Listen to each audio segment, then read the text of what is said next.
You know, something world-changing just happened, probably while we were all just scrolling through our feeds, and almost nobody is talking about what it means for what comes next. So, what was it? Let's break it down. So get this, on February 9th, 2026, Google's quantum AI team dropped a new paper. And we're not talking about a slightly faster chip or a little more processing power. No, they announced they had solved a problem that physicists have been calling basically impossible for decades.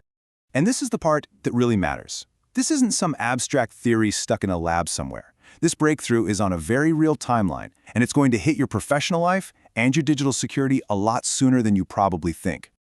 Okay, so what did they actually do? To really get the scale of this, we've got to look at the one massive roadblock that's held back quantum computing for the last 40 years. Think about this for a second. Quantum computers are so ridiculously sensitive that a truck driving down the street outside the lab can literally scramble a calculation. It's wild.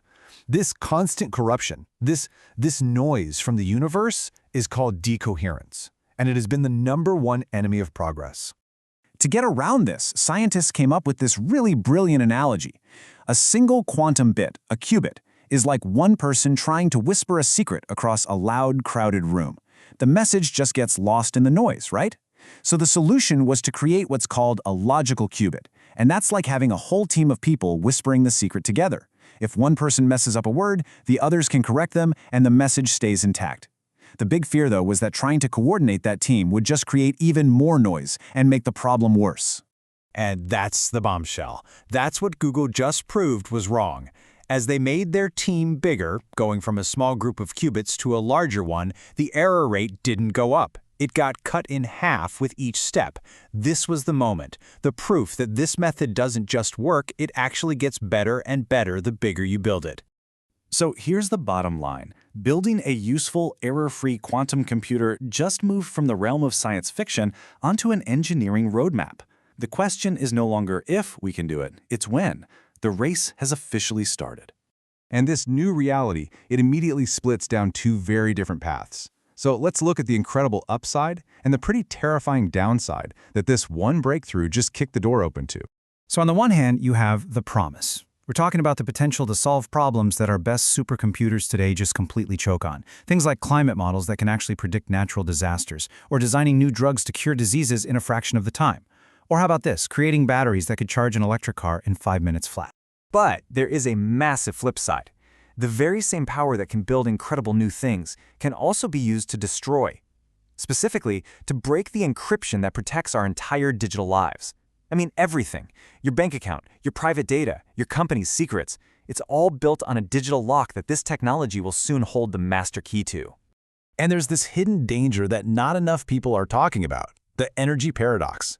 These machines run at temperatures colder than outer space, and their cooling systems use an unbelievable amount of power. So what happens when every major company on Earth needs a quantum data center just to compete? Can our power grids even handle that? This brings us to the most urgent question of all. How fast is this happening?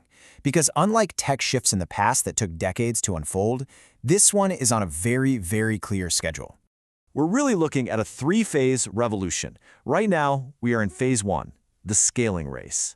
Companies are just furiously building bigger and better logical qubits. Phase 2 is when we hit quantum advantage, which is when these computers start solving real problems better than any normal computer can. And then comes phase 3, the quantum divide. That's when having this tech is no longer an advantage, it's a requirement for survival. Now, let's make this super concrete for you and your business. In the next 12 to 18 months, expect to see the first real commercial quantum apps. Within 2 to 3 years, moving to quantum-safe encryption isn't going to be a nice-to-have, it's going to be mandatory. And within 3 to 4 years, we're going to start seeing the first wave of job displacements in fields like logistics, finance, and material science, all fundamentally reshaped by this tech.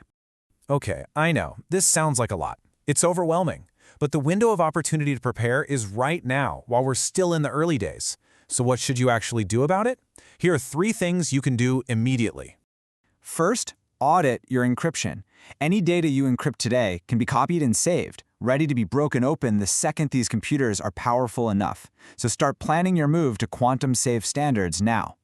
Second, identify the impossible problems in your industry.